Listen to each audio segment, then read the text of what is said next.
We have the man himself. We'd love to hear, how you're feeling after this week. You've been working on this for a while. How long have you been working on them? Now that it's easier looking back from now, but right before you were about to drop in this crazy market, how are you feeling, man, when you were about to like hit go? Definitely the most scared of my life for sure. Because, Yeah. leading up to this, I was texting with my friends, fellow artists, like, dude, I don't know if this collection is going to sell out. I mean, I did no reserve because I wanted fair market to dictate the prices, but you never know, like that's 48 one-of-ones in a fucking brutal market. So, Yeah. yeah, it was terrifying, but I was excited because I knew I couldn't time the market. Like I couldn't just wait. Like the collection was done. It felt right. I found the right, I was at 100 and then I just started eliminating ones that didn't feel right because I wanted to do a collection of 100. I'm so glad I didn't. Yeah. And just fate is what brought it all together. I mean, it's just crazy. That's I'm so just now like coming down from cloud 30. yeah. Hell yeah, man. I was Yeah, watching glad the it whole started. time with the teasers and stuff. Like you, yeah, I know you've been working on this a long time, so it's very, very well deserved. And personally, I knew it would sell out, and it would be extremely successful. I think OG did too. Well, I think look, when it started off, because I was watching obviously and bidding and so on. When did you start feeling like, oh my gosh, this could be a big success? Yeah, good question. So, I think for the first 6 hours, aside from the one that I used as my avatar here, the majority of them were in like the 1 to 2 range. Maybe there were a few in the 3 to 4. This one got to like 11 or 12, like super quick. So that was shocking. I couldn't believe it. I mean, I went to bed that night thinking I would wake up and they'd still be around the 2 to 3, 3 to 4 range. And then, yeah, that last hour came and I was like, I get an email every time a new bid comes in, and I was just in pure shock. Everybody was going It off. I was was wild. every chat room. It was like, yeah. So that's really interesting. And I don't know if you heard. I think you weren't on at the beginning, but I said I like canvassed everybody, and I was obviously, as you saw, pretty excited and active. I thought this could be a historic thing. Everybody I talked to is like, my top is 5 ETH. And I was joking earlier. I'm like, that means that they'll spend 8 ETH, which means I have to spend 11 ETH to get this thing. And so I think you're right. Like there was that beginning, a few people came out with higher offers early in the auction than would usually happen. But yeah, so that's so wonderful. How are you feeling now? The piano collector's been formed. How are you feeling about the potential for what this could be? And you've talked about, and I think it's the right approach, letting it be organic. But what's the next steps for the piano collective? So far, all I know is the Piano Collective exists to serve the muse. That's all I know. Those are the only whispers I've heard. But Me too. Yeah. because I know if I try to plan something out, it would be lame and cheesy and boring. So like the only way for this to like for this really amazing, powerful group of collectors and to like I think to really find good new like interesting opportunities to just let let the universal laws like open up for us and explore new opportunities.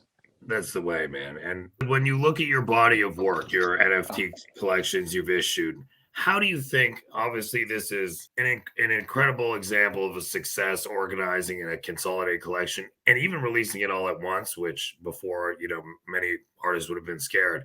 I think this has a profound impact, I was saying earlier, on both how artists should organize collections and the relative share of spend that the top artists like you in the space and X Copy and Grant so on receive of the total spend. How do you think about the structure of what you're releasing now? How has it changed as a result of this? And then how do you think this impacts your opportunities as sort of one of the top artists going forward? Yeah, releasing a working first of all, working on a collection like this, like with one theme, was an amazing challenge to try and overcome because I would make one like let's say sunset, for example, and it just looked beautiful and it looked right. And then it's like, okay, how am I gonna tell another story now that feels the same way? And then I would just start a new scene and just, magically I would stumble. I'd hate the scene for a few days and then I would change lighting a bit on something or change the coloring and I would start to love it and I would just pursue those new avenues and yeah, so building a collection was just, I mean, it was 2 years worth of my life. And the Jeez. last year especially, it was pianos every day. Yeah. all day, like other than when we're like traveling, and I would wake up in the morning and just start working on a new piano scene. That's And so incredible. So yeah, I now, think, I mean, I do agree with what you said. Like, I think it's great to release in a collection if you're doing it for the right reasons. If you're doing it to make 755 ETH, I wouldn't try it for that reason because I didn't think that was going to happen. I didn't, you know what I mean? Like, I didn't know this shit was going to. the focus has to be on the art and what you're doing. Yes, That's just an yes, outcome out of your control. Actually, you can't it focus is. on that. I'm with you. Yeah, no, you can't. These types of things can't be predicted. And now that we're here, yeah, there's been a few people asking, like, hey, you know, are you going to try and do what Sam has done? And of course not, because his thing was completely different and Yeah. evolved over time. And if there's anything to come of this piano collective, it will just evolve on its own or it won't. But I know I do feel strongly that these collectors in the piano collective were chosen for a reason. I hope so. The two quick Feeling questions. way more FOMO, dude. Yeah.